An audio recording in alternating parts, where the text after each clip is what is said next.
Snake it in around like that. Distract, compress, distract, compress, distract, compress. Internally rotate. When you come in like that, you're internally rotating the femur. So internal rotation, push your leg that way. 2, 3, 4, 5, and relax. And take him into a little hip flexion and internal rotation. Or you can externally rotate, not as easy, but you can externally rotate. Hip flexion, external rotation,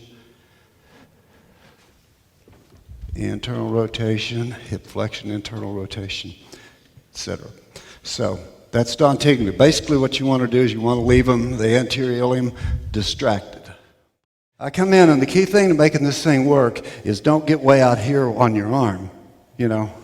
Get way under like this so you have some leverage. And so then it's just you've got to go in this angle, the plane of the sacroiliac joint. And so you're going posteriorly rotating that ilium and then dragging it along this angle right here. Okay, pull that hip back or hip hike. He's just firing his quadratus lumborum, hip hiking. 3, 4, 5, and relax. And pull hip, hip.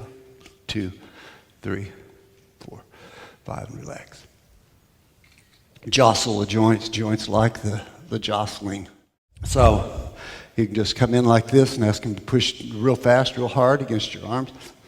And I'll rock them. Stop, push hard. Okay, and Paul likes to spread the feet out a little bit. That's fine too. I'm not going to do that. Now just push and hold and lift your hips slowly. Just come on up, keep firing. And down. And so on. Going one more time.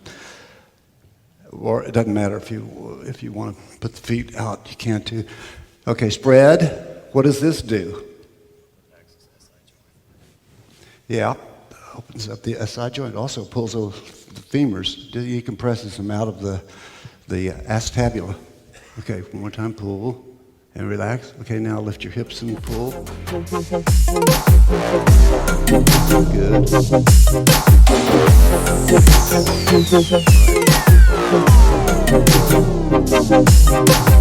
Good.